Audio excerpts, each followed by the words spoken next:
আপনি যেটা দিয়ে শুরু করেছিলেন দলীয়করণের বিষয়ে, সেই দলীয়করণের বিষয়ে সরকার দলের অবস্থানটা আপনি শুনলেন, এবং যেই বক্তব্যটা আমি পেলাম সেটা হচ্ছে এখনো পর্যন্ত এই প্রজাতন্ত্রের সবচেয়ে বেশিরভাগ যে পদগুলো সেগুলো জামায়াতের লোকজন দখল করে আছে, এবং এই নিয়োগগুলো হয়েছে সব ইন্টারিম গভর্নমেন্টের সময়, এবং সেই জায়গা থেকেই এখন আসলে তাদেরকে সরিয়ে দেওয়া হচ্ছে অথবা তারা নিজেরা পদত্যাগ করছেন। এই উত্তরে কি বলবেন আসলে? যে আপনাকে ধন্যবাদ। দেখেন, জামাত তো কখনো রাষ্ট্র ক্ষমতায় আসে নাই, আসে নাই। অন্তর্বর্তী সরকারকে পুরো দস্তুর একটা জামাত বানানোর প্রচেষ্টা এখন শুরু হয়েছে, অথচ সংসদের মতন জায়গায় একজন প্রতিমন্ত্রী তিনি বলেছেন যে ডক্টর ইউনূস লন্ডনে যে ক্যাপ্টেনের কাছে ট্রফি দিয়ে আসছে, এবং জামাত যেটা বলছিল লন্ডন বৈঠক নিয়ে যে ক্লেম করেছিল সেটা মানে বিএনপিরই একজন প্রতিমন্ত্রী সংসদে সত্যায়ন করেছে, কেউ প্রতিবাদ করে নাই। তা আমরা ধরেই নিতে পারি কি আতায়াতের ভিত্তিতে এই ইউনূস সরকার বিএনপির কাছে ট্রফি তুলে দিয়েছে, এবং প্রধানমন্ত্রী দেশে ফেরার আগে বলেছিলেন যে আমার হাতে নেই আশাটা। কার হাতে ছিল সেটাও আজও পর্যন্ত জনগণ জানতে পারেনি। গতকালকে তিনি সিলেটে বলেছেন ষড়যন্ত্রের গন্ধ পাচ্ছি, মানে প্রকাশ্য গোপন বিভিন্নভাবে ষড়যন্ত্র হচ্ছে। ষড়যন্ত্রকারী কারা সেটা তো সরকার জানে, কিন্তু সরকার বলতে পারছে না। কারণটা কি এটা বলতে হবে। এরপরে আমি যেটা বলতে চাই, দেখেন এই যে যত নিয়োগ, যারা ডিসি হচ্ছে, এসপি হচ্ছে, সচিব হচ্ছে, তারা কি মানে হঠাৎ করে এসে ডিসি এসপি হয়? এই নিয়োগ তো তাদের চাকরির বহু আগেই বিএনপি সরকার অথবা আওয়ামী লীগ সরকার দিয়েছে, একটা পরীক্ষার মাধ্যমে দিয়েছে। দেওয়ার পরে যখন কেউ সৎ থাকে, কেউ যখন কথা শোনে না, অসৎ মানে কোনো কিছু অ্যাপ্রুভ করে না, তখন তাকে একটা সুন্দর তকমা ট্যাগ লাগাই দেওয়া যায় যে তুমি জামাত শিবির। তো জামাত শিবির বলে দিলে তো ঢাকা বিশ্ববিদ্যালয়ের প্রতিটা ছাত্রকেই মারা যেত, হত্যা করা যেত, বের করা যেত, নির্যাতন করা যেত, আবরার ফাহাদদেরকে হত্যা করা যেত। এটা একটা সহজ সমীকরণ ছিল। সেই সমীকরণটাই এখন আবার এই প্রশাসনের ভিতরে আপারা নতুন করে চালু করার চিন্তা করতেছে। জামাত শিবির ছাড়া, জামাত শিবিরের যে ভয়, এই জুজুর ভয় এখন বিএনপির ভিতরে ভর করেছে, এটা বিএনপিকে নিঃশেষ করবে। 2 নম্বর আমি যেটা বলতে চাই, আজকে আসলে এমন একটা দিনে আপার সাথে আমার দেখা হয়েছে। আমি যখন নমিনেশন পেপারগুলো সাবমিট হয়েছিল, বিএনপির সাক্ষাৎকার হয়েছিল, আপাও সাক্ষাৎকার দিয়েছিলেন সাক্ষাৎকার শেষে। তো আমরা মনে করেছিলাম যে বিএনপি এরকম ভোকাল লোকদেরকে রাখবে। তো আমি সমবেদনা জানাই। তবে এটা কি আপনার ঠিক হচ্ছে? আমি কি আপনার দলে নমিনেশন দিয়েছি? আমি আপনার প্রতি কি ব্যক্তিগত আক্রমণ না, প্লিজ আমাকে বলতে দেন। তোষামোদি না, আমার বিষয় হচ্ছে কি যে আপনারা বলেছেন যে আওয়ামী সরকারের বিরুদ্ধে অনেক লড়াইও করেছেন, কিন্তু আওয়ামী আমলে আপনারা অনেক সুবিধাও গ্রহণ করেছেন। আমি বলছি সুবিধাও গ্রহণ করেছেন। তখন এমপি হয়েছেন বিনা ভোটের, আমিডামির নির্বাচনে এমপি হয়ে আপনারা কি সুবিধা গ্রহণ করেছেন? সরকার না চাইলেও পরবর্তীতে থেকে গিয়েছেন। কই, কেউ তো কিছু করতে পারে নাই।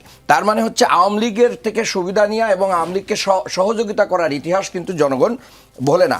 এরপরে বিএনপি যে চাঁদাবাজিটা করেছে সারা বাংলাদেশে অন্তর্বর্তীকালীন সরকারের সময় প্রায় 7,000-এর মতন বিএনপির নেতাকর্মীকে কি করা হয়েছে, সারা দেশে সাসপেন্ড করা হয়েছে। কিসের ভিত্তিতে? দল করতে বাধ্য হয়েছে চাঁদাবাজি ঠেকানোর জন্য। পাথর দিয়ে মানুষ হত্যা করা থেকে শুরু করে নেই, এখনও কাণ্ড নাই যে কাণ্ডগুলো বিএনপি ঘটায় নাই। যার কারণে মানুষ তো বিএনপির দিকে মুখ খোলায়। মানুষ তো তখনই বলেছে যে মানে এক ফ্যাসিস্ট থেকে কি আরেক ফ্যাসিস্টের দিকে যাচ্ছি, এক জালিম থেকে কি আরেক জালিমের দিকে যাচ্ছি। জনগণের এই চাপের কারণে বিএনপি তার দলকে কন্ট্রোল করতে বাধ্য হয়েছে। এই ক্রেডিট তো জনগণের, এর ক্রেডিট তো বিএনপির না। এরপরে এই বাংলাদেশের যে কোটা আন্দোলনটা হয়েছিল, সেই কোটা আন্দোলনের প্রথম স্লোগান ছিল কোটা না মেধা, মেধা মেধা।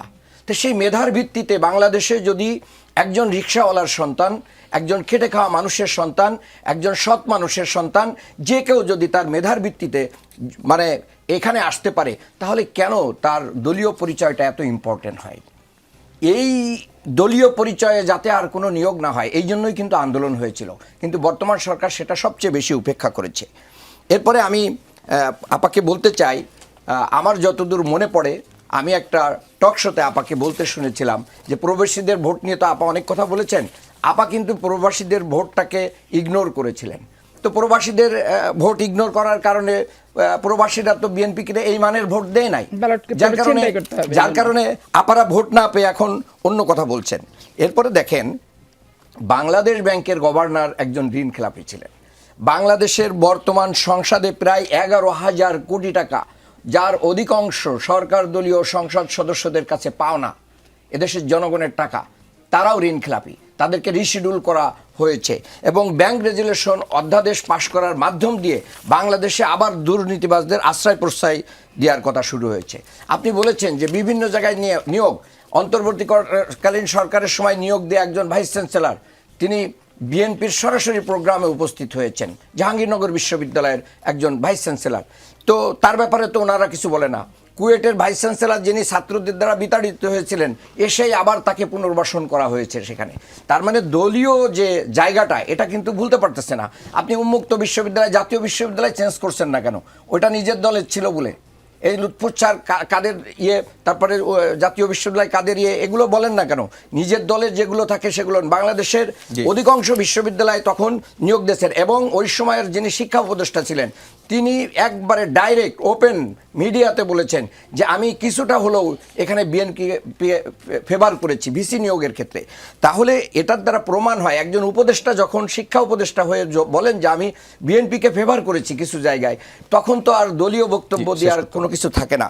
সবশেষে আমি বলবো, দেখেন ঢাকার পুলিশের যে একজন কর্মকর্তা সম্প্রতি নিয়োগ হয়েছে, তার ছবি, তার দলীয় পরিচয় এটা থাকতেই পারে, কিন্তু তার যদি মেধা এবং যোগ্যতা দিয়ে আসেন, তার স্বামীকে, তার ভাইকে, তার অমুককে, এটা দেখার কোনো সুযোগ নেই।